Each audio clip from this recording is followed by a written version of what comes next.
Este contenido es una producción de Morgat Foundation. Suscríbete, síguenos y encuéntranos en todas nuestras redes sociales. Eliza R. Snow dijo de la dedicación del templo de Kirtland, a la cual había asistido: las ceremonias de aquella dedicación se pueden relatar, pero no hay lenguaje terrenal que describa las manifestaciones celestiales de aquel día tan memorable. A algunos se les aparecieron ángeles, mientras que todos sentimos una presencia divina y todo corazón estaba lleno de un gozo inefable y pleno de gloria. Las manifestaciones divinas que tuvieron lugar en el templo de Kirtland constituyeron el cimiento del propósito de la Iglesia restaurada de Jesucristo, que es llevar a cabo la salvación y exaltación de los hijos de nuestro Padre Celestial. A medida que nos preparamos para presentarnos ante Dios, podemos saber cuáles son nuestras responsabilidades divinamente asignadas si repasamos las llaves sagradas que se restauraron en el templo. En la oración dedicatoria, el profeta José Smith pidió con humildad al Señor que aceptara esa casa, la cual, dijo, nos mandaste edificar. Una semana después, el domingo de Pascua de Resurrección, el Señor se apareció en una visión magnífica y aceptó su templo. Esto ocurrió el 3 de abril de 1836, hace casi 182 años, si contamos desde este domingo de Pascua. También era la época de la Pascua judía, una de esas raras ocasiones en la que ambas Pascuas coinciden. Una vez concluida la visión, se aparecieron tres profetas de la antigüedad, Moisés, Elías y Elías el profeta, que entregaron llaves que eran esenciales para cumplir con el propósito que el Señor tenía para su iglesia restaurada en esta dispensación. Dicho propósito se ha definido de manera sencilla, aunque elocuente, como el recogimiento de Israel, el sellamiento de familias y la preparación del mundo para la segunda venida. El hecho de que se aparecieran tanto Elías el profeta como Moisés supuso un sorprendente paralelismo con la tradición judía, según la cual Moisés y Elías el profeta se presentarían juntos al final de los tiempos. En nuestra doctrina, esta aparición supuso el cumplimiento de la restauración fundamental, las cuales cierran la dispensación del cumplimiento de los tiempos. Si nos atenemos a su ubicación y tamaño, el templo de Kirtland era relativamente desconocido, pero en cuanto a su enorme significado para el género humano, su impacto fue eterno. Aquellos profetas de la antigüedad restauraron llaves del sacerdocio para las ordenanzas eternas de salvación del Evangelio de Jesucristo, lo cual llenó de enorme gozo a los miembros fieles. Estas llaves otorgan el poder de lo alto para las responsabilidades divinamente asignadas que tanto ayer como hoy constituyen el propósito principal de la Iglesia. Aquel maravilloso día de Pascua de Resurrección se restauraron tres llaves en el templo de Kirtland. Primero, Moisés se apareció y entregó las llaves del recogimiento de Israel de los cuatro cabos de la tierra, que es la obra misional. Segundo, Elías se apareció y entregó las llaves de la dispensación del Evangelio de Abraham, que incluye la restauración del convenio abrahámico. El presidente Nelson ha enseñado que el propósito de las llaves del convenio es preparar a los miembros para el reino de Dios.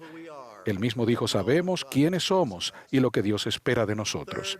Tercero, Elías el profeta se apareció y entregó las llaves del poder para sellar en esta dispensación, que es la obra de la historia familiar y las ordenanzas del templo, que hacen posible la salvación de los vivos y los muertos.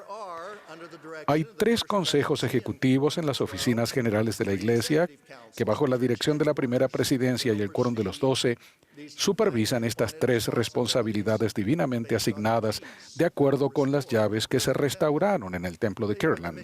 Ellos son el Consejo Ejecutivo Misional, el Consejo Ejecutivo del Sacerdocio y de la Familia y el Consejo Ejecutivo de Templos e Historia Familiar. ¿A qué altura del cumplimiento de estas responsabilidades estamos hoy? En primer lugar, con respecto a las llaves que Moisés restauró para el recogimiento de Israel, en la actualidad hay casi 70,000 misioneros en el mundo predicando su evangelio para recoger a sus elegidos.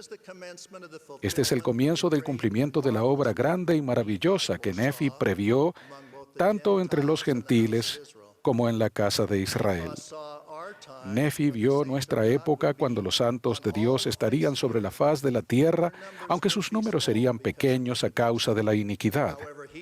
Sin embargo, él previó que tendrían por armas su rectitud y el poder de Dios en gran gloria.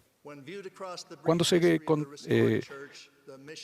constata con esto la historia de la Iglesia restaurada, la labor misional ha sido sobresaliente. Estamos viendo el cumplimiento de la visión de Nefi. Aun cuando nuestros números son relativamente pequeños, seguiremos con nuestra labor y llegaremos hasta aquellos que van a responder al mensaje del Salvador.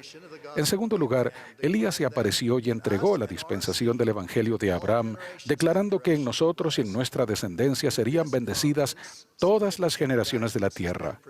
En esta conferencia se ha presentado guía significativa para contribuir al perfeccionamiento de los santos y prepararlos para el reino de Dios. El anuncio hecho en la sesión del sacerdocio anoche con respecto a élderes y sumos sacerdotes desencadenará poder y autoridad del sacerdocio. El esfuerzo de ministrar, tal como tan elocuente se enseñó en esta sesión, preparará a los santos de los últimos días para comparecer ante Dios. En tercer lugar, Elías el profeta entregó las llaves del sellamiento de esta dispensación. Para aquellos que vivimos en la actualidad, el progreso de la obra del templo y de la historia familiar es magnífico. Y estamos acercándonos hasta la segunda venida del Salvador, pues de no ser así, toda la tierra sería totalmente asolada a su venida. La obra de la historia familiar, bendecida por la tecnología, ha aumentado de manera dramática. Sería imprudente que nos dejáramos estar en cuanto a esta responsabilidad divinamente asignada y esperásemos que la tía María u otro pariente se hiciera cargo de ella. Permítanme que comparta una cita contundente del presidente Joseph Fielding Smith. Él dijo: «Nadie quedará exento de esta gran obligación. Se requiere del apóstol así como del elder o la hermana más humilde. El lugar, la distinción, el largo servicio en la iglesia no servirá para darle a uno el derecho de olvidarse de la salvación de sus difuntos». Ahora tenemos templos por todo el mundo y contamos con los recursos de un fondo especial para ayudar a los que viven lejos de un templo. Haríamos bien en evaluar individualmente nuestros esfuerzos por cumplir con la obra misional, la del templo y de la historia familiar, y por prepararnos para presentarnos ante Dios. La rectitud, la unidad y la igualdad ante el Señor afianzan esas responsabilidades sagradas. En cuanto a la rectitud, esta vida es cuando debemos prepararnos para comparecer ante Dios. El Libro de Mormón contiene múltiples ejemplos de las consecuencias trágicas que se padecen cuando las personas o los grupos no cumplen los mandamientos de Dios. A lo largo de mi vida he visto los problemas y las inquietudes del mundo que pasan de un extremo al otro, de cuestiones frívolas y triviales a inmoralidad más grave. Es encomiable que hayan salido a la luz y se hayan denunciado casos de inmoralidad no consentida. La inmoralidad no consentida atenta contra las leyes de Dios y de la sociedad. Sin embargo, quienes entienden el plan de Dios deben oponerse también a la inmoralidad consensual.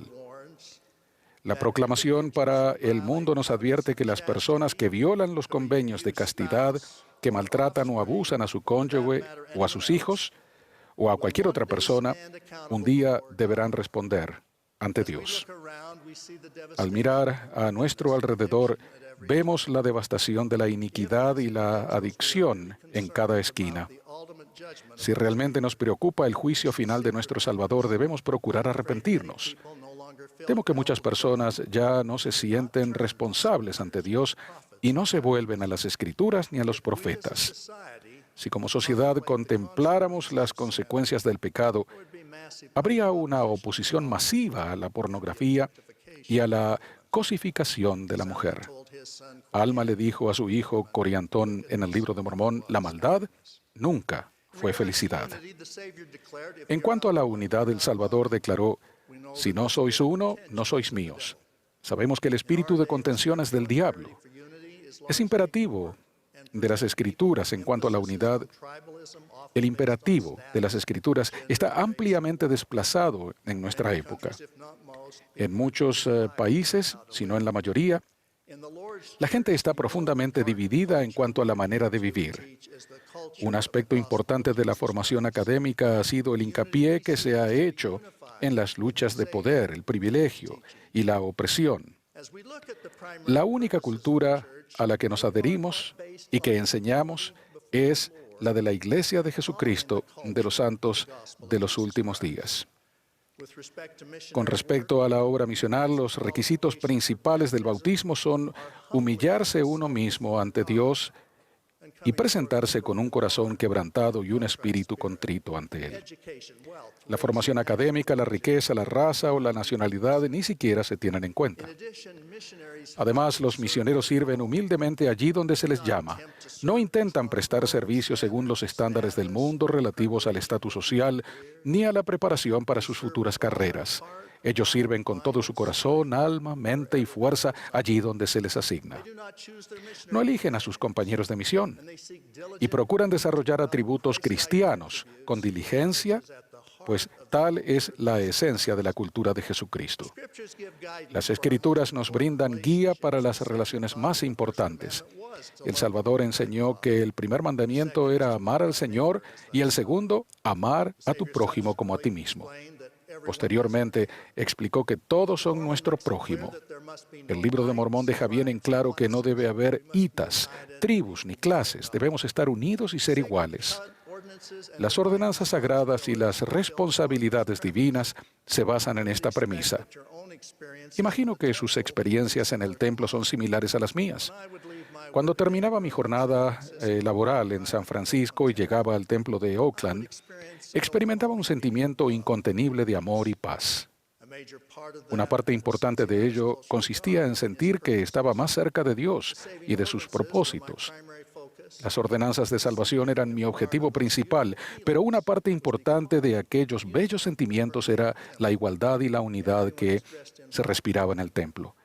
Todos vamos vestidos de blanco. No hay evidencia de riqueza, rango ni logros educativos. Todos somos hermanos y hermanas humillándonos ante Dios. La ordenanza del matrimonio eterno es idéntica para todos en el sagrado cuarto de sellamientos.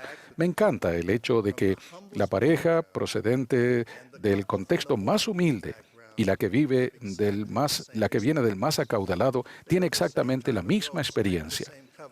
Visten la misma ropa y hacen los mismos convenios ante el mismo altar. Reciben las mismas bendiciones eternas del sacerdocio. Todo esto se lleva a cabo en un hermoso templo construido con los diezmos de los santos.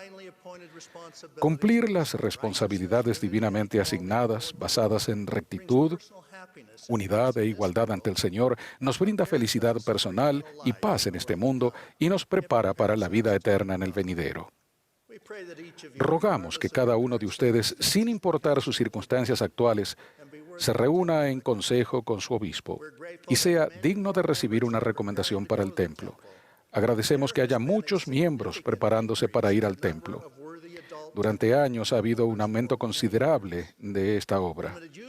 Las recomendaciones de uso limitado para los jóvenes dignos han aumentado de manera drástica en los últimos años. Claramente, el núcleo fiel de los miembros de la Iglesia nunca ha sido tan fuerte como ahora.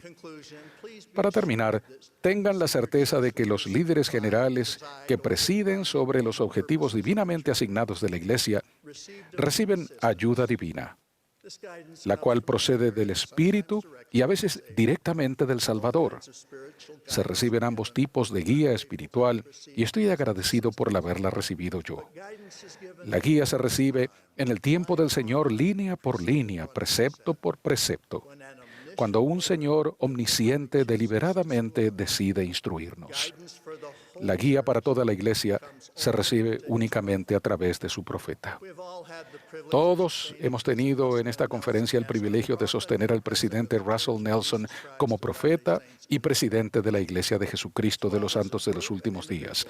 Los 12, individual y colectivamente, tuvimos una experiencia espiritual significativa cuando pusimos nuestras manos sobre la cabeza del presidente Nelson y el presidente Oaks, actuando como portavoz, lo ordenó y apartó como presidente de la Iglesia. Testifico que él fue preordenado y ha sido preparado toda su vida para ser el profeta del Señor en esta época.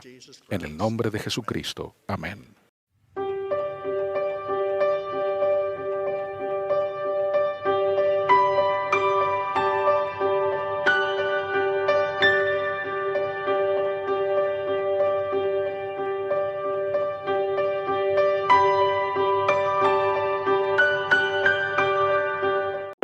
Este contenido es una producción de More God Foundation.